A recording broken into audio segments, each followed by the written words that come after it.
केंद्रीय जांच agency CBI ने मुख्य सरगना राकेश रंजन उर्फ रॉकी को गिरफ्तार कर लिया है। उसे बिहार के पटना से गिरफ्तार किया गया है। सीबीआई को रॉकी की 10 दिन की रिमांड मिली है। जानकारों का कहना है कि रॉकी से पूछताछ के दौरान पेपर लीक मामले में कई खुलासे हो सकते हैं। राकेश रांची में होटल चलाता है और संजीव मुखिया का भांजा है। पेपर लीक होने के बाद उसे हल करने के लिए रॉकी ने ही सॉल्वर्स का जुगाड़ किया था। उधर सुप्रीम कोर्ट में नीट पेपर लीक पर सुनवाई अगले गुरुवार तक के लिए टाल दिया गया है।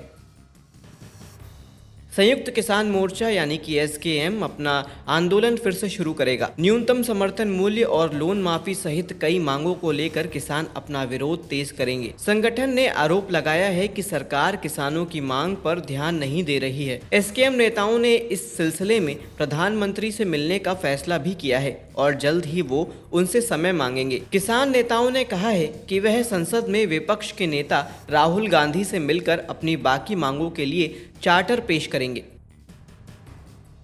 दलहनी फसलों में पौधों की वृद्धि को बढ़ावा देने और रोगों को रोकने के लिए किसान प्लस बूस्टर का इस्तेमाल कर सकते हैं। ये प्लस बूस्टर ट्राइकोडर्मा एफ्रोहार्जिया नम IIPRTH 33 है। इसका उपयोग करके किसान दाल की पैदावार को बढ़ा सकते हैं। इसका जीवन 18 महीने तक है, यानी इसका इस्तेमाल 1.5 सालों तक कर सकते हैं। इससे दाल के बीज उपचार के लिए अनुशांसित खुराक 10 ग्राम प्रति किलो बीज किया जाता है। इसमें 100% जैविक अवशेष मुक्त पौध वृद्धि वाले गुण हैं, जो फसल के शुष्क भार को चमक को बढ़ाने में मदद करते हैं। भारतीय कृषि अनुसंधान परिषद ये बूस्टर उपलब्ध करा रहा है।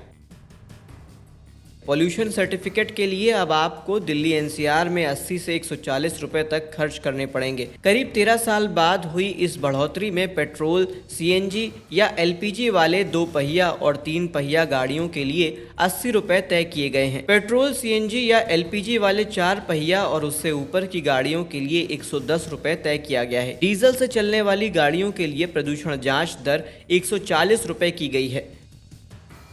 खजूर तोड़ने वाले किसानों के लिए एक ऐसी मशीन विकसित की गई है जो खजूर की कटाई में किसानों की मदद करेगी। इंजन से चलने वाली इस मशीन को बागान में लेकर जाना बेहद ही आसान है। यह काफी हल्का और पोर्टेबल है। इसे पीठ पर टांग कर आसानी से इस्तेमाल किया जा सकता है। इस मशीन में हंसिया होती है जो काटने का काम करती है। इस मशीन की सहायता से किसान आसानी से मध्यम ऊंचाई वाले 6 मीटर तक के लंबे पेड़ से 80 से 90 गुच्छे प्रतिदिन तोड़ सकते हैं, जबकि लंबे पेड़ों से प्रतिदिन 60 से 70 गुच्छे की तोड़ाई कर सकते हैं। इसलिए यह मशीन खजूर की खेती करने वाले किसानों के लिए काफी लाभदायक साबित हो सकती है।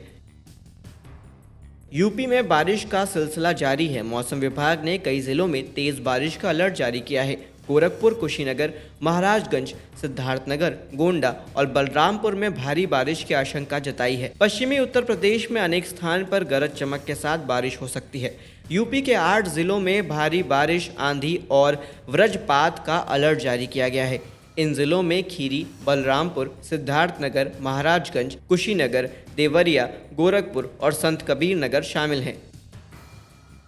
पंजाब सरकार किसानों को धान की पराली के निपटारे के लिए 22,000 से ज़्यादा क्रॉप रेजिड्यू मैनेजमेंट यानी कि CRM मशीनें देगी। मुख्यमंत्री ने कृषि विभाग के अधिकारियों से यह सुनिश्चित करने को कहा है कि सब्सिडी वाली CRM मशीनों के लिए ड्रॉ इसी महीने आयोजित किया जाए। धान की कटाई के मौसम वर्ष 2024-25 के दौरान किसानों को सब्सिडी पर CRM मशीन मुहैया कराई जाएंगी। उन्होंने कहा कि किसान इन मशीनों पर 50% सब्सिडी का लाभ उठा सकते हैं, जबकि 80% सब्सिडी सहकारी समितियों और पंचायतों के लिए है।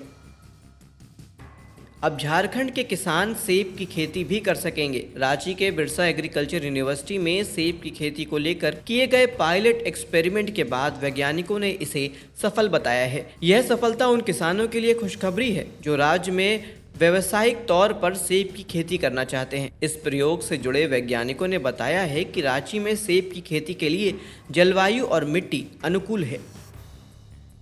आप बिहार में रहते हैं और सिंचाई की समस्या है तो हर खेत तक सिंचाई का पानी योजना के तहत सरकार की मदद से निजी और सामुदायिक जमीन पर कुआं खुदवा सकते हैं। इसके लिए राज्य सरकार मदद करेगी। इसके अलावा निजी जमीन पर तालाब और फार्म पॉन्ड निर्माण के लिए आप भी आवेदन कर सकते हैं। बिहार सरकार तालाब या कूप के लिए सब्सिडी भी दे रही है। योजना के तहत निजी जमीन पर 10 फीट व्यास और 30 फीट गहराई वाले सिंचाई कुआं का निर्माण कराया जाएगा। वहीं सामुदायिक सरकारी भूमि पर 15 फीट व्यास और 30 फीट गहराई के सिंचाई कुआं का निर्माण सरकार कराएगी। मुफ्त कुआं या तालाब बनवाने के लिए आपको कृषि विभाग, बिहार सरकार की वेबसाइट state.bihar.gov.in, citizenhome.html पर दिए गए लिंक या URL लिंक bwds.bihar.gov.in पर आवेदन करना होगा। इसमें किसान को DBT इन एग्रीकल्चर के 13 अंकों का पंजीयन संख्या का उपयोग करना होगा। साथ ही किसान विशेष जानकारी के लिए संबंधित जिला के उप निदेशक, भूमि संरक्षण और सहायक निदेशक से संपर्क कर सकते हैं।